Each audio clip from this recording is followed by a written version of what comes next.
Trying to see if I can figure out how to pin this. There we go. Hey, everybody. Hi, Grace. Thank you. Thank you, Dave. Been working on the beard. Hope everybody's doing great. Hey, Matt. Just waiting on Ryan. Oh, hey, Ashton. Hope everybody's doing great out there. Gonna give it a couple minutes. Oh, there we go.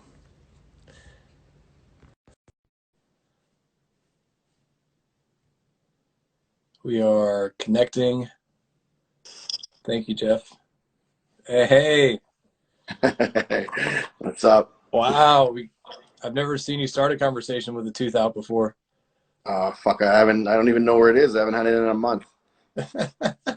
Somewhere around here. This is the real Ryan Lachaine at home during the quarantine. Just no front tooth. It's just one, right? Yeah. That looks great. Thanks. Yeah, we're getting some comments, getting some people joining. Oh, hello. Indie Chefs community said hey. Can you see the comments down there, Ryan? Grover. Yeah, I can see him. Yeah, I can see him. Grover's on here. So is Fung. Shouldn't he be at work right now, Fung? Yeah, we got some people excited to troll you on this broadcast, I think. Yeah.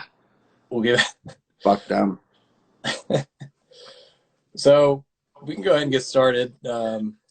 This is the first episode of the Scurf Show. Thank you, Ryan, for coming on. Thanks for having me, Scurf. I know I'm very honored. I posted this on Instagram earlier, but anybody watching out there, Ryan Lachaine hates doing on-camera interviews. I do. I don't know why. He's got a beautiful face, but fuck you. I've tried to get you to do more TV interviews than I can count, and Ryan always says no. No. Just doesn't like being on camera. He'll do podcasts, he'll do audio interviews, he'll do radio, but hates the camera. So it means a lot to me that you came on for this, Ryan. No problem. Anything for you, Scurf. It also probably just tells me how bored you are at home. but what I'd like to do, the whole idea behind this show, this podcast, we're going to be doing it live on Instagram Live. The plan is to save these after. We'll post it on IGTV. What are you drinking there? I was expecting like a Molson. No. Or something. No. That's all I get my hands on today. The plan is we will be recording these live on IGTV at 3 o'clock Central, starting with today. Tomorrow we've got Drew Doherty from Texans TV coming on. We'll talk about the draft. Cam Franklin, our friend from the Sufferers, will be on Friday.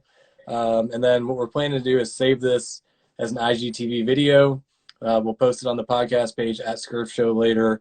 And then we'll also post it, working on getting it on YouTube, and as well as the audio version for iTunes and Spotify and all that. So YouTube. Yeah, the future, man. You know, it is. Yeah. That's the plan. We'll see how all that goes. If anybody has any questions for Ryan, please send them in. I posted something on the Scurfield Group story earlier with a very handsome picture of Ryan asking if you have any questions. But what we're planning to do here, the goal is, in general, just to spread some positivity, stay connected, especially during this time with COVID-19. And, Ryan, I want to talk about your background, back from your hockey playing days in Canada to becoming a chef. And for anyone that doesn't know, that's watching or maybe watching this later, Ryan is the chef and owner of Riel restaurant in Montrose, which was named the #1 restaurant in Houston by Culture Map this last year. You've gotten accolades from Food and Wine, Texas Monthly, Bon Appetit, pretty much any publication you can think of. It's one of the best restaurants in the city, if not the country, and certainly one of the best chefs in the city. So, again, Ryan, appreciate you being on here and excited. Hashtag blessed. Well, first of all, aside from not wearing your fake front tooth, what have you been doing? What have you been doing during this time with the coronavirus pandemic? We've been like fairly busy at the restaurant.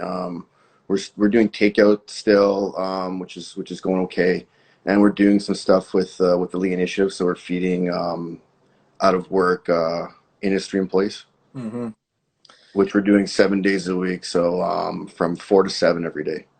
Yeah, that's the Restaurant Workers Relief Program. It's the Lee Initiative and Mhm. Maker's Mark. Yeah. Chef Ed Lee, who is a friend of yours, based in Louisville, one of the best in Kentucky, one of the best chefs in the country as well.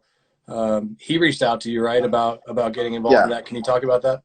Yeah. I've known Ed for years. Ed's a really good guy and a good friend of mine.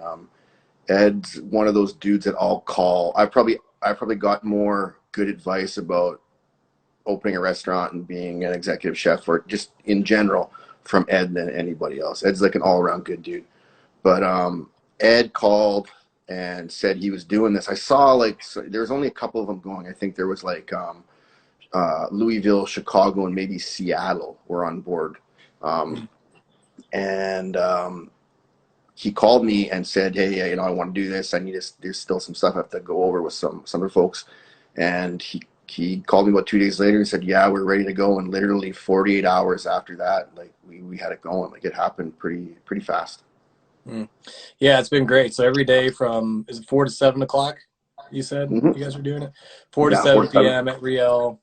I know you guys are making 100 to 200 meals a day, dried goods, toilet paper, all that kind of stuff you're handing out. Yeah. We Mm-hmm. got some comments coming in on the feed here. Jay Will Oh, once said best restaurant in town.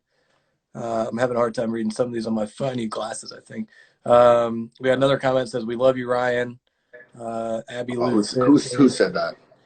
I'm reading Oh yeah, yeah, yeah, UMSEGREDONY. yeah, yeah, yeah. That's David Santos. He's in New York. It's a Oh, buddy of yeah, mine. nice. He's a good dude. I'm just as amazed as you are that someone would say they love you, but all right. But yeah, you guys, I mean, obviously, one of the reasons I wanted to have you on, Ryan, to do our first podcast, well, first of all, we needed some star power, some celebrity. Yeah, right. But, I think everybody knows or is aware of how hard the restaurant industry has been hit by this whole thing. Obviously, everybody's struggling, and every business is, not every business, but a lot of businesses are losing money. People are out of work. But the hospitality industry, especially in Houston, is such a big part of our city, of our culture, of our economy. Can you talk about just a little bit about the toll that it's taken, but maybe some positives, how you've seen people kind of rallying together? Well, I think that there's a lot of positives. There's a lot of people in Houston doing some good stuff right now. We're not the only ones that are feeding people that are out of work. There's two or three other things that are going on. There's other folks that are collecting money and dispersing money to industry people. So there's a lot of that's good. It's just it's a different time. Like no one knows what the fuck's going on right now. So it's just day. It's always kind of day to day. And for when we started, it was like hour to hour. You didn't know what was happening. You're getting information was coming at you so fast, and you know sometimes you don't know if it's true or not. So it's been just like I said, we've been doing this day to day, and we'll keep doing the Lee Initiative for as long as we possibly can. Yeah, you guys, if anybody wants to help contribute to that cause, the Lee Initiative, it's leeinitiative.org, right? Yes. And you can select that you're from Houston or donating to Houston. Any funds that you donate there will go back straight to Riel, Yeah. to creating more meals to feed more hospitality workers who are out of work. But also, aside from that, you are open for business. You're doing takeout to go. What has that been like, making that transition? And like it's been hard, like we basically had to do it overnight. Mm-hmm. So Yeah, because you weren't doing any to go at all, well, right? if people like called and they wanted something, we're just not built for that. So like just getting like to go vessels like to put food in like properly, and utensils, and there's a lot more that goes into it than people than just cooking it and like kind of pooping scooping something into a to go thing, and getting rid of it. So it was hard for us, and just trying to figure out how to expedite properly and make sure all the food gets in the right bag and the right orders go out. Like it's been quite challenging at sometimes, and it still is, Mm-hmm. but I think we're getting better at it. Well, I think especially for a dine-in restaurant like yours, you know, for me, I think a lot of people want to, the best things about going to Riel is the atmosphere that you've created there, you know, and getting to interact with you, and you'll come to the table and throw a bottle of old granddad whiskey down and take a shot with people, you know, Yeah. do the bone marrow shots or whatever it is. And, you know, having to go from that to nobody can come in and you're serving your food to go, I can imagine has had to have just been a crazy challenge. Yeah, that, you know, we've had to change our menu around a little bit. There's a lot of things we had in the menu, like, you know, maybe a quarter, a little bit half of the menu doesn't travel well. Mm-hmm. So we have to get rid of a lot of those things. And you know, we kind of just, at the beginning, we just kind of crunched together our happy hour menu and our regular menu, and got the items that we felt that would be okay sitting in a to-go box for, you know, 10, 15, 20 minutes, and you'd still be able to enjoy them when you get home. But um, you know, we're kind of learning as we go on here, and changing the menu around and putting new things on, or bringing back old things that we've done in the past. Yeah, you still got the butter burgers, right? Oh yeah, yeah, I've still got those. Been enjoying those. I mean, that, I guess if we're looking at silver linings, usually you only do those to on Tuesdays, Yeah, and now you're doing them every day. every So day. that's good. You can get We your butter still burger fix. shitloads of them every day still. Is that one of the things you've been selling the most of? Yeah, absolutely.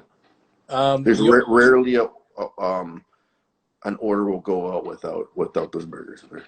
Yeah, I had a group of friends of mine, some of whom I think are watching this, and thank you everybody who's tuning in and all the comments and likes. And again, this is redundant if you're looking at the comments or if you know who this is. This is Ryan Lachaine from Riel, Houston.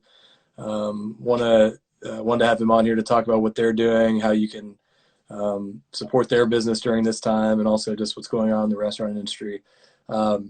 But yeah, I had a group of friends. We were supposed to have a dinner that we were going to do at Riel. Maybe I think it was towards the end of March, and instead of dining in, a few of us just ordered from Riel, picked up, and then we did like a Zoom party and watched it at home. That's awesome. Like anything like that, like we really appreciate anyone coming back, because it's, you know, we understand that our food isn't meant to be like to go. You come for certain things, and folks still coming in, and it's not, you know, we're not cheap. Like, you know, you can't eat at Riel 3-4 times a week. I wish everybody could, but you know, you can't. So we appreciate when people come in and do this kind of stuff. It helps us out like a ton. Yeah, we just got another question from Brittany Meisner, and asked if the Butterburgers were sold every day. Said she missed that. Oh yeah, Yeah. every day. You also told me that you're working on some new stuff that you're going to be packaging. Maybe that people can make at home. Yeah, we're working on like some take and bake stuff that will hopefully be ready to go on Monday. They'll feed from, we haven't priced them out yet, so I can't give you a price, but they'll feed between like 4 and 6 people, and they'll be like par baked dishes. Like we're working on a chicken and biscuits, a baked ziti, what else? Shepherd's pie, things like that you can take home and, you know, even freeze, Mm-hmm. and then bake them later. You're going to be doing some cooking videos. Not a fucking chance. No, man. You know better than that, Scurf. I've tried to ask, but yeah, but I think this is the most video we'll get out of Ryan. But Scurf, this is only my first one of the day, so I gotta get maybe 15 more of these in me before I bring this. I'll try and do a cooking demo with you next time on like Saturday at midnight. Good We luck. are. Best of luck, yes, Scurf. We got a question from the Indie Chefs community. Said pickled shrimp casserole ? Grover. Hey, where's your shirt from, by the way? Oh, Heavy Metal Racket. My buddy Oscar makes these things. They're awesome. Go to heavymetalracket.com. Order a bunch of Oscar stuff. It's awesome. Yeah, they're on Instagram. I think he's the best dude too. Yeah, it's at Heavy Metal Racket. Man, I almost wore my blue version of that shirt. We would have been twins. Should have. That would have been great. I can go change maybe. But Grover said, "IOY, I love you." What that means? Tony Dabbit asked for. I think that's what that means. I'm pretty sure. Tony Dabbit said to send out a pickup menu. I'm trying to post comments on here as we're talking. I'll try this without messing this thing up. I'm like really afraid that I'm gonna accidentally close this out and lose the entire thing. The website is rielhdx.com. So I just posted that. I don't know if you can even click it from what I just posted. But Tony, we got Uchi Houston in the house. What's up, Uchi? Dave Gallick said to change on camera. Don't think that's gonna happen. Not but that kind of party. yeah, not that kind of party at this point. But I wanted to talk, Ryan. Well, one more thing before we move on. I want to get into your background. I want to ask you about your hockey playing days a little bit, Hmm. and some Canadian trivia at the end of this when we're all said and done. Yeah. Ryan's a native of Winnipeg, Manitoba. Um, God bless Manitoba. before we get into all that, what is it meant to you to get the support? I know you guys are doing a fraction of the business that you were. All restaurants are pretty much, but what has it meant to you to get the support from your customers, from people in the city of Houston? I know you got a lot of shout outs on social media from people ranging from Lance McCullers of the Astros, to all sorts of regulars that you have. What has that meant to you? It's great, and like the support is awesome because everyone's in the same boat here. It's not just a Riel problem; it's everyone's problem. So there's a lot of places to go eat, and everyone's doing to go. Well, not everyone, but most of them are doing to go and doing things. So we appreciate when people come in and spend their money at Riel. We just got my fam joining and What's Lily up, Mike? Jang, Ruben Dominguez from Fox 26. Man, You bring out the heavy hitters, Ryan. yeah, it's the face. Yeah, the face, or maybe they heard that you had the missing tooth. Oh boy. So tell me the story about how that happened. I you know what? I don't even remember. Like they all got like chipped and busted out like a bunch of times, and um, the other ones are filled in, but this one I kept having a problem with it, and they just finally yanked it out. And It's usually it's been like this for I don't know 20 something years. wow. Uchi Houston says we love Riel. 3 hearts. Awesome. I love Uchi. Montrose restaurants. I mean, I live in Montrose, and I think we have a lot of the best restaurants in the city here. It's a great place to be. But yeah, usually I see you pull the tooth out as like a party trick. It'll be Yeah, like, yeah. or it'll be like towards the end of a booze can Sunday event. I can Oh, kind of. it just starts like it. Ruben Dominguez says you don't actually need all your teeth. That's right, Ruben. You don't need all of them, just some of them. But anyway, you were saying I cut you off. It just like it gets like kind of dried out after a while and everything, like, and it just like so I just take it out and then it's over with. So I want to go back in the Wayback Machine, Yeah. to talk a little bit about your childhood and growing up in Canada. Hmm. You were born in Winnipeg, correct? Born in Winnipeg, yeah. And So I lived in Winnipeg till I moved down here. and you came down to Houston, what, about 20 years ago? Yeah, 2001, I think. Okay. I know you came down here going to business school, ended up going to Yeah. culinary school Yeah. after that when you realized you hated it. Mhm. What was I want to hear a little bit about what it was like growing up in Manitoba, Saskatchewan, your hockey playing days, learning, or even you learned how to cook from basically from your mom and grandmother, My right? mom and my grandma, yeah, I used to cook with them when I was younger. It's I don't know, it's like in the middle of fucking nowhere. You're on the Canadian prairies, and I didn't realize how tough it was there till I moved away. It's cold. Like it's as cold as cold as it gets. There's no, it's flat. There's no mountains. There's no hills. There's no nothing. So the wind just kind of howls through there all the time, and it's tough. Like I've been away so long now that I can kind of appreciate how resilient everyone is there. Like when I go back every year to do the raw almond, that dinner on the river. Mm-hmm. Um, I didn't do it obviously this year, but when I did it last year, it was like minus 45, almost like pushing minus 50. Jeez. And like nothing stops. Everyone's walking around like I usually stay with my mom and dad, but I stayed in a hotel this time because it was right by the kitchen we were prepping in.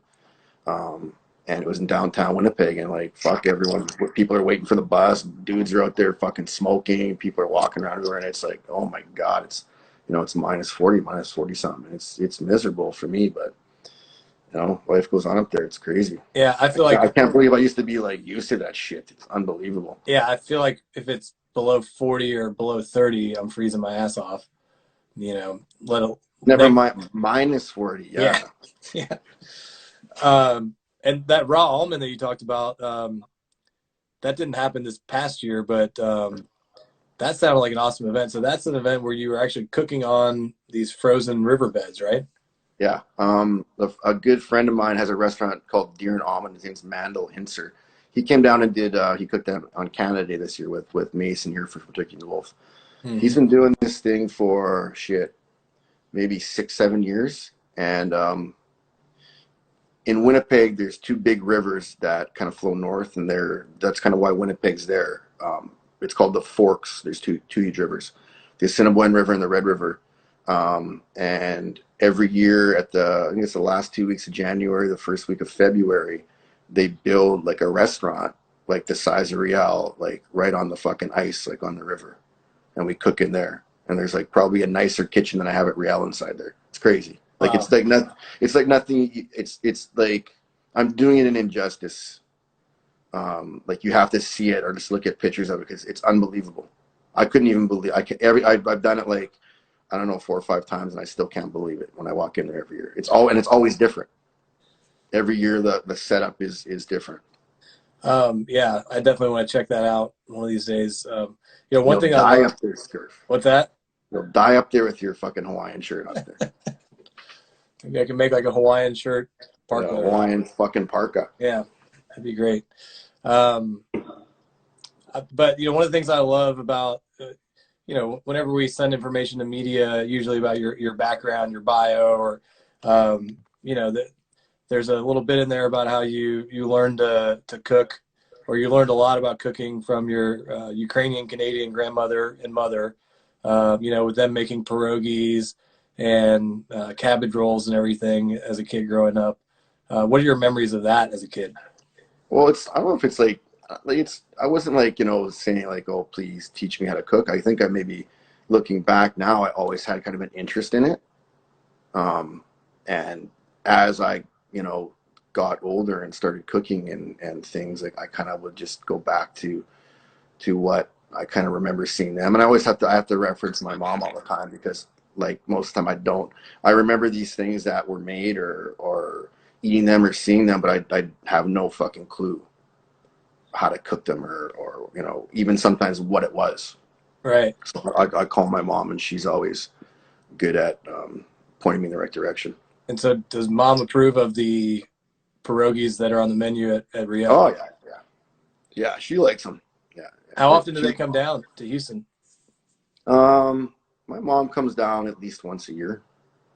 Nice. Yeah, so she'll come down. She's been to Riel, I don't know, a couple times, 2, 3 times. Because Winnipeg's pretty much like a straight shot north of Houston, right? If you got on 45 in downtown and you drove like 26 hours north and didn't, you have to kind of turn, turn into 35 in Dallas? Maybe that sounds Yeah, I right. think in Yeah. Dallas turns into 35, and then if you keep driving north, you kind of got to drive around Kansas City. You'll hit downtown Winnipeg. Wow. You don't even have to really fucking turn. Sounds like a road trip we need to take sometime. Oh, dude, it's like right through the Midwest, right through the prairies. There's nothing. Wow. Yeah, It sounds kind of miserable, actually. it's But like yeah, might be nice. I like road trips. yeah. Well, We you have can drive. a few other people joining. My brother Armand from Atlanta. What's What's up, up? bro? Steve Fresh, all the way from Southern California. Gave us a nice little wave. Michael Perkins. We said there were some people. I thought you'd be getting more people trolling you, Ryan, but nothing yet. They But know better. we got a little time. So I want to hear about your hockey playing days, the glory days.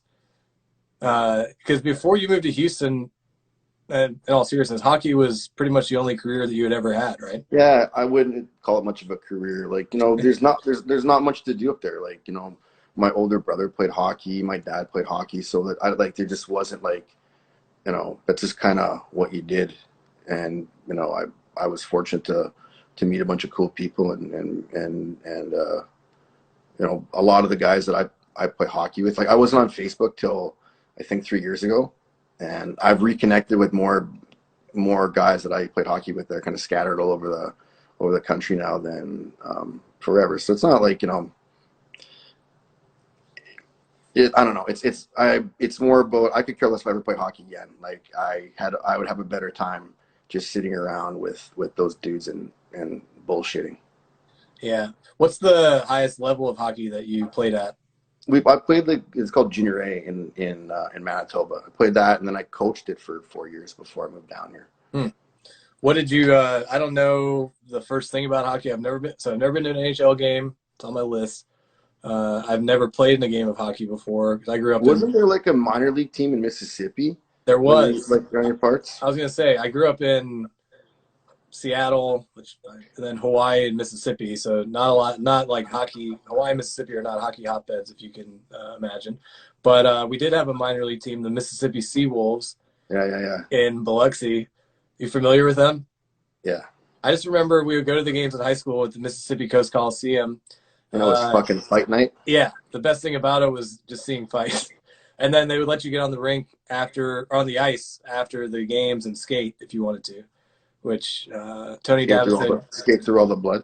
Yeah, exactly. Tony Davis said, "Go Avs." Yeah. Denver guy.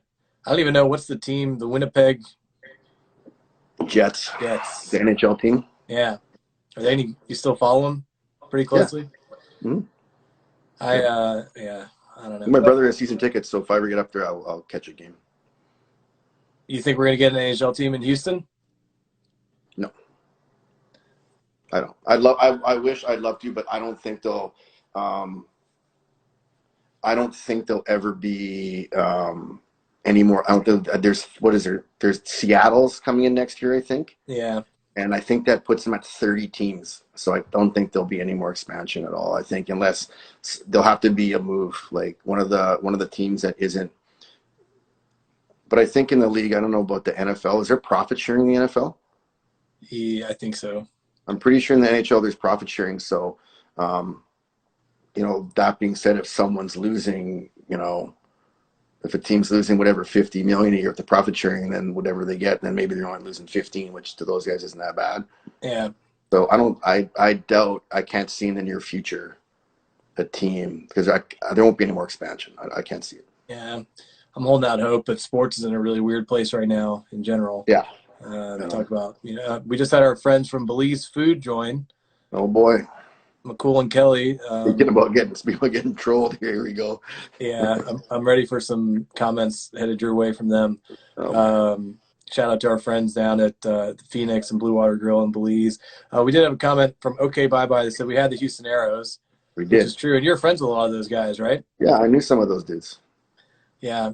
I remember seeing those guys out at like some of the bars and clubs. I always feel like hockey players just never shower, is what it seems like.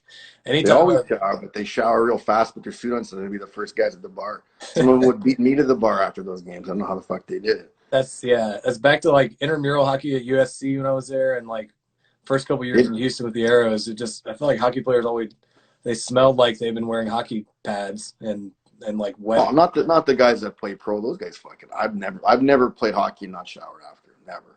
What position did you play? Center. So what does that mean? That's like you're right in the middle. I guess you're doing everything. I don't know if anyone wants like a fucking hockey tutorial right now, Scurf. I'm curious. This might be a better conversation for me and you at the Maple Leaf next week. We can get in. That sounds like a good idea. Well, I know you never like talking What's about up, Jack? How are you, buddy? My nephew's on here. Oh, very cool. I know that you never really like talking about your hockey background, so I wanted to take the opportunity to do it a little bit. Is the NFL draft tomorrow? Yeah. But the Texans don't have a pick until Friday. So really? Yeah, they don't have any first rounders. NFL draft is tomorrow. I like how you're changing the subject from your hockey career, but that's all right. I'm not. I was just thinking I was talking to Lance yesterday. Oh, yeah. Line yesterday. Mm-hmm. Yeah. The Texans. I think the draft, I bet you more people watch the draft than they ever have. It's because there's nothing else going on. The draft is it just one round for the NFL on the first day? Yeah, the NFL draft is around the first day, I think 2 rounds the second day, and then the rest of it on the weekend. It's all drawn out. So, unfortunately, the Texans have 0 first-round picks, I think, for the next couple of years. So, really? Yeah. All right, so let's go from your hockey background. You're playing hockey, you're coaching hockey. Mhm. I think one time you said you got traded for like a bag of used hockey pucks one time or something like that. Yeah, Robbie. Sold. So that's great. So how did you make the decision when you're in business school in Houston that you wanted to be a chef? I just wasn't happy. Like, I don't know, like, I wasn't happy with what I was doing. I could just see where this business thing was kind of going. And like, it was just like, I had to force myself to kind of go to school every day. Um, and, you know, it was just something I decided to do. It's getting into cooking, um, as a second career, maybe it wasn't the smartest choice, like being, like older. And that's kind of a young man's game. And I Right, it's always unconventional. very unconventional, but I don't know, if you like just work hard and outwork everybody, thank God it worked out for me. Yeah, So far, we'll see. I would say, yeah. I mean, obviously it's a crazy time right now, but I would say so. You're straight out of culinary school, and you went to culinary school with a few guys who are still in the industry, like in the industry in Houston, right? Yeah, I went to culinary school with Gabe Medina. He's has Click He used to be in Summer restaurant there. Sushi for a long time. Yeah, he used to work. He worked at where did he work? Worked at a Key. He worked at Kata forever. Mm-hmm. I went to school with Daniel Blue. He's a CDC at Eunice. Um, who else go to culinary school? Gary Lee used to be the CDC at Underbelly. I think Gary's in California now. Mm-hmm. I know I'm probably missing one or two. What was the first But restaurant you worked at after you got out of culinary school? Gravitas, where Pass and Provisions was. Yeah, and back in the day, that was like one of It the was hot. tops. It was hot back then. Yeah, Mm-hmm. yeah. I used to fucking hate it. Like, Jason. Like I was an older guy, and I was How old were you when you got out of culinary school? 30. And like Jason Gould was hard on me. He didn't fuck around, that guy. Yeah. He's ex Marco Pure White, and he didn't fuck around. So he was tough on me. And I remember a couple of times leaving there thinking, like, fuck this guy. Like, It's like a yeah, Gordon Ramsay style, like. what? No, it wasn't that. But it was just like, I understand now that I have my own place, or I've been like a sous chef in that, like what he was doing. But yeah, he didn't take it easy on me whatsoever. Whatsoever. Those days are over. You can't be like that anymore. Yeah, right. You'd probably have a lawsuit on your hands, or people would Well, just leave. No one would fucking work for you. You just gotta, like, there's a time and a place to be an asshole, and if that time and a place is every day, then you're just an asshole. You gotta kind of pick your spots. Yeah. Where'd you go from there? So actually, I followed him over to Stella Sola. He was at Stella Sola for a little bit. Brian Caswell had a place in the Heights there. What is it now? What's that restaurant called now? Do you know what I'm talking about? Stella Sola in the Heights? No, I'm blanking. Although Lance Erline just joined, so he may be able to. Oh, here, we can start talking about the draft again. Yeah, we can. I don't have much to contribute there, but. No, me neither. Yeah, I worked there for a little while. We got Maison Pucha. Is that the who? Maison Pucha? That's it right there. Yeah. Thanks, Grover. Yeah. That's what it is right now. Yeah. So I was in that building for a while, and Justin Basie was our CDC. I mean, Justin's with the Papas Group now. A very, very good cook. Lyle Bento worked there. Bunch of dudes came out of that kitchen. And then Kaz took me over to Reef. Lance, do you see Lance's question there? He's asking, where did you learn how to cook mushrooms? Was it there? Yeah, I was there, Lance. Fucking Lance. I'm glad we're starting to get some banter towards you. Yeah. Lance Erline is a big time proponent of your restaurant. He's always there showing you a lot of love. You just wait till I can call into that fucking radio show, Lance. You worked with Brian Caswell though for a long time. You worked with him at Reef. I worked for him twice.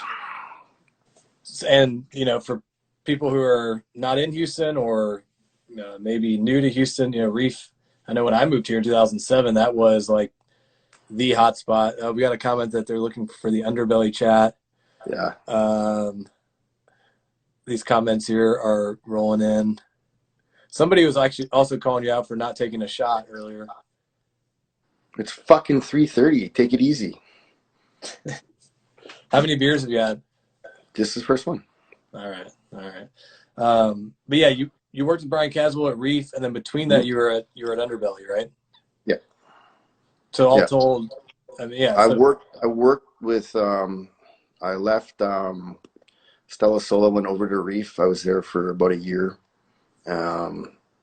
Like when Reef was crazy back then. Like we were doing 400 or 500 covers a month. I mean, at night it was crazy.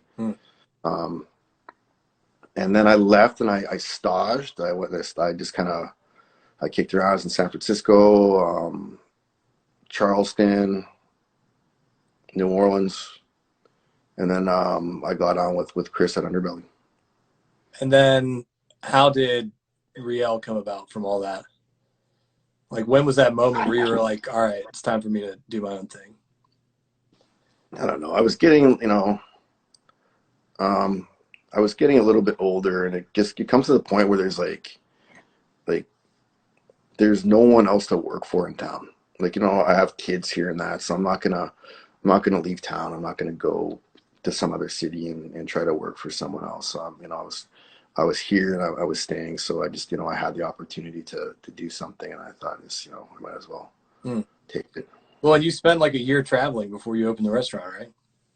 I was traveling a little bit. Yeah, I went and I ate. I was in Vietnam and I was in Hong Kong for a little bit, just checking some stuff out. I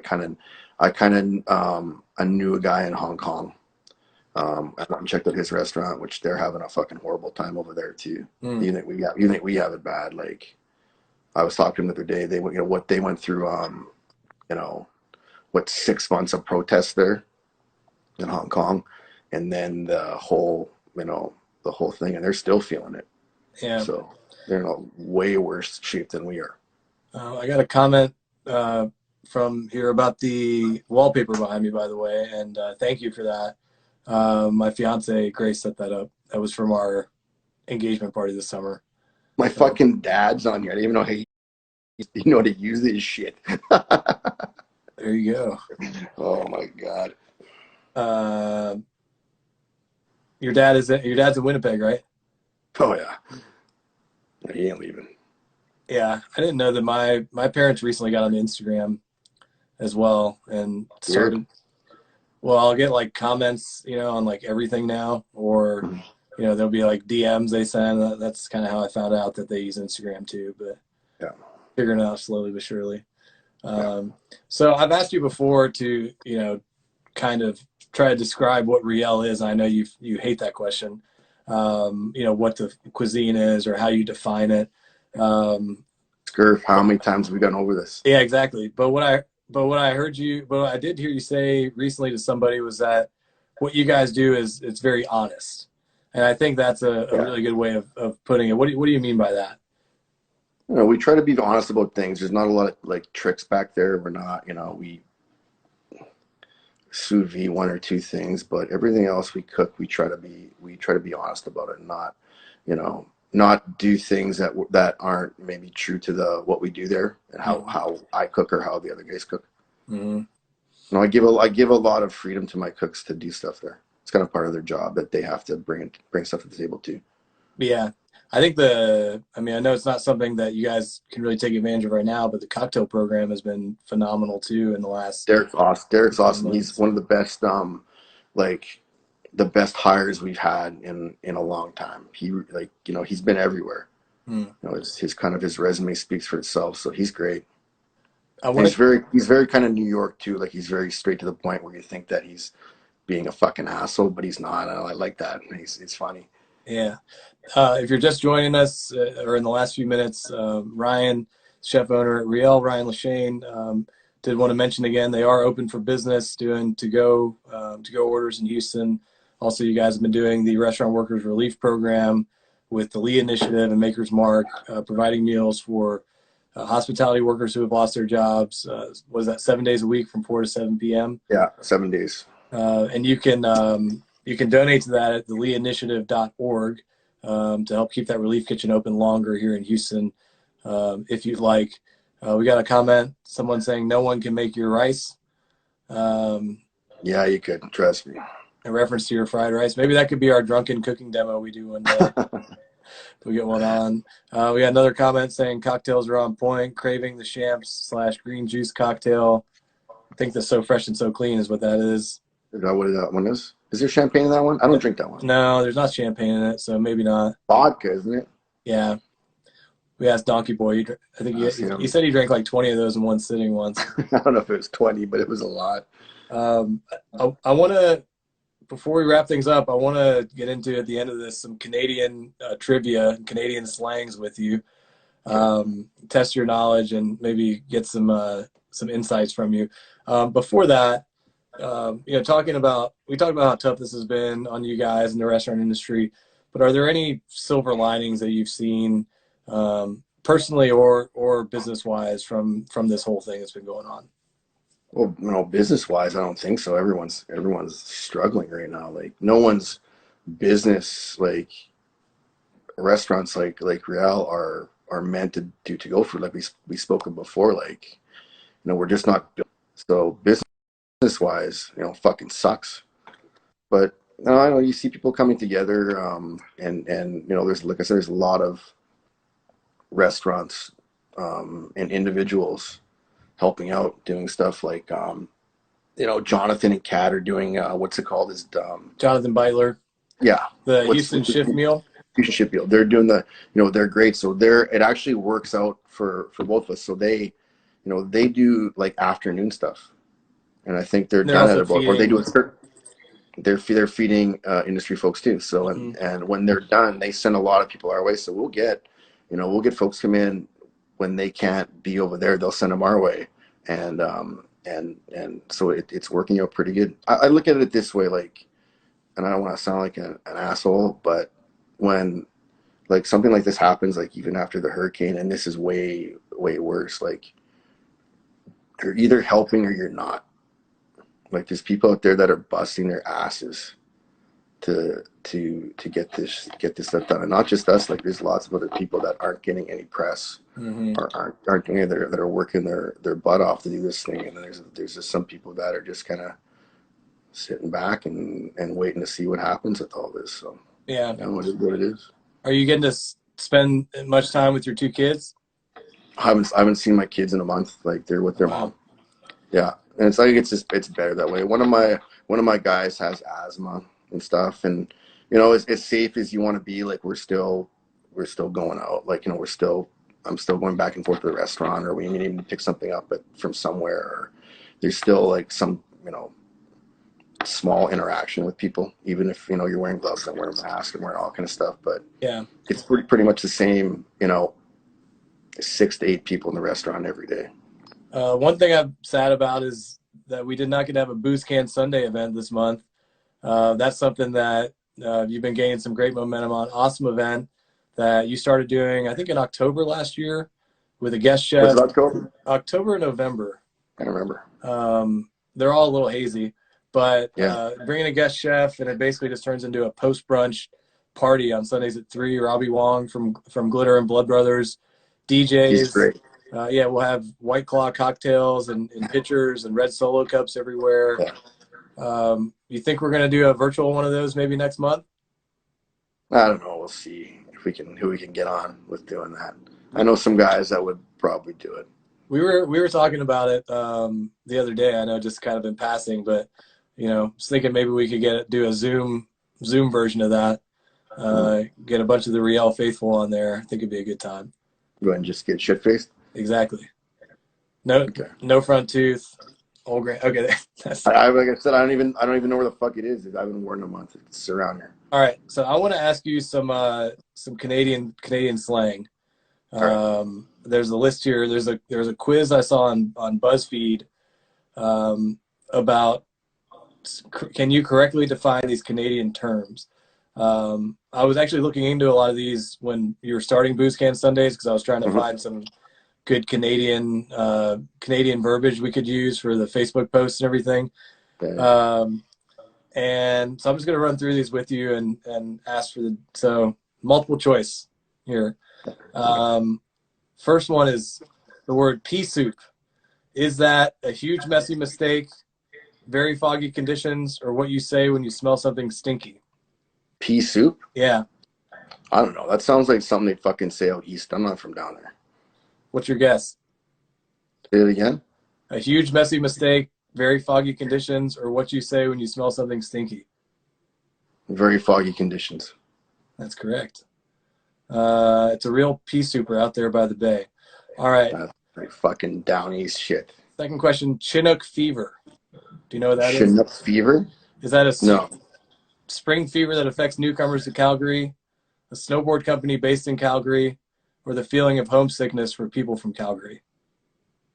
Say that again? Probably easier if you could read it. Chinook fever, a spring fever that affects newcomers to Calgary, a snowboard company based in Calgary. The first one. Oh, you're right. What about a jam buster? Is that a donut filled? It's a donut. Donut filled with jelly. Yeah. A dozy. Is that to feel sleepy, dim-witted, or a sleepover? I have no clue. Man, I thought you would know these. No. Dim-witted. Means you're dumb. A honey bucket. I don't know what a honey bucket is. Oh, I don't know if you want to know what yeah. It's a makeshift toilet. Okay. What about a keener? A keener is someone that's like excited about something. Someone who's overly enthusiastic. Yeah. Some of these are kind of dumb. Garburator. Garburator's a fucking garbage disposal. What do you call it? Garbage disposal. Skookum. What does that mean? Is that the choices I gave her? Oh no. Say it again. Oh, skookum. Oh no, ow, or awesome. I have no clue. Awesome is what that means. Never fucking heard that in my life, Scurf. Well, I guess this isn't a very good Canadian slang quiz. But what I did want to ask though, I think I asked you like sometime last year if Canadians celebrate Christmas, and you told me to go fuck off because obviously I'm from Canada, not fucking Mars. Do you guys do Valentine's Day?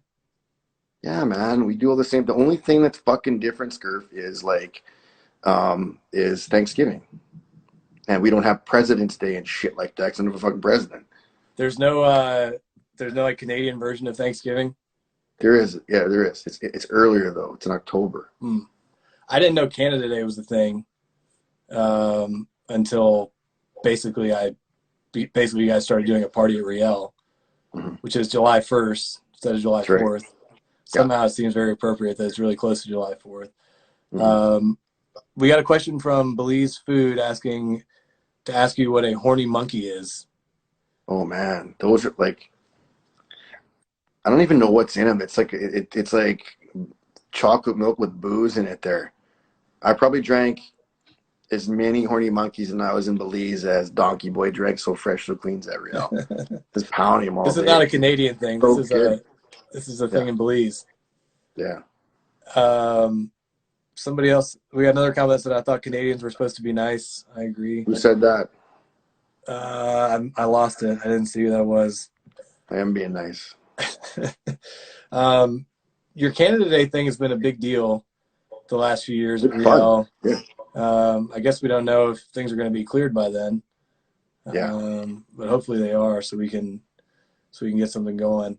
But I think those are pretty much all the questions I got for you, Ryan. Yes, Scurf. Anything else you want to talk about? We got another. I'm just reading questions. What are you talking about, guy? Yeah, very funny. Out and about. I think that's about it. Anything else you want to talk about? I don't think so. I think I'm good. I think. How long are we going for? Almost an hour. Amber Elliott just popped in. That went fast. What's up, Amber? Holly Hughes. Hey, Holly. I'm telling you, man, you brought the people out for the first one. How many people are on this thing? Does it tell you? It says 21. Ooh, Take it. Or at least we're double bro. digits. Like I said, Is that good? I have no Is this idea good? how these, I had no idea how this was going to go. And if we Is were, this your first one? this is the first one. First. I mean, I've done a couple of IG live videos before. Amber says, hey, hello, Amber. But I think maybe just for everybody who's just hopping on, Ryan, if you could, one more time, just tell them about what you guys were offering and what's on the horizon for Riel over these next few weeks. We're still doing the to-go menu. We're doing it from 1 o'clock till 8 o'clock every day. You can go check out the menu. The menu's changing constantly, so you can check it out online at the website. What's the website again, Scurf? This is rielhtx.com. Thanks, buddy. That's what I'm here for. Yeah. We'll have some new stuff going next week. We're gonna start doing the take and bake stuff. The chicken and dumplings, the baked ziti, shepherd's pie. They'll feed like between 4 to 6 people. I heard a rumor you might be sending some of those out to some of the viewers today to try them out, We might be. see how they We'll go. see. And then the most exciting development on this whole show, I think, is that you agreed to do a drunken cooking class with me at some point a couple of weeks from now. You're lying again, Scurf. No. We'll see. We'll see. I'll work on that for you. But we said, yeah. Amber said you scared all the kiddies off the live. How? Is there kitties on here? I don't know. I don't know if Instagram has like an age limit on here or not, but I think you did great, man. I was actually expecting a little more profanity than we got, but I appreciate you dropping a few F-bombs at least. I'll bring it next time. Keep it authentic. Well, thanks for joining, man. And everybody out there, want to encourage you if you're able to go check them out at Riel, 1927 Fairview. And again, the Lee Initiative, where they've been feeding people in the community, is restaurant. It's leeinitiative.org. And Ryan, I hope I'm looking forward to trying some of that take and bake stuff at home and getting some more butter burgers soon for sure. I got butter burgers for you, buddy. All right, and thank you, everybody who's watching. I'm checking real quick, see if we had any more questions. I don't think we do. Kelly asked you to bring some pierogies to Belize. We appreciate all the comments from everybody. I know I definitely would rather be in Belize right now than in my apartment in Houston. No kidding. But this is pretty impressive, man. We had people join from Belize, Canada, LA, Houston, probably other places too. Not bad. Thank you for bringing the crowd. All right. Look forward to talking to you soon, man. All right. Thanks, Scurf. I'll see you later, buddy. All right, see you. Bye.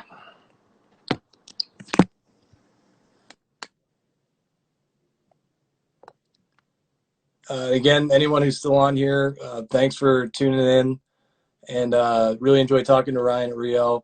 I'm going to attempt to save this when it's done. Then I'll post the full interview as an IGTV video. We'll put it up on YouTube as well as an audio form as a podcast as soon as I can get all that figured out. But appreciate everybody tuning in, and check out Riel. It's at Riel Houston, tag down there in the pinned comment. And thanks again to Ryan Lachaine for coming on. Oh, and we got Chris Myers who just joined at the end. Hello, Chris. See you guys later.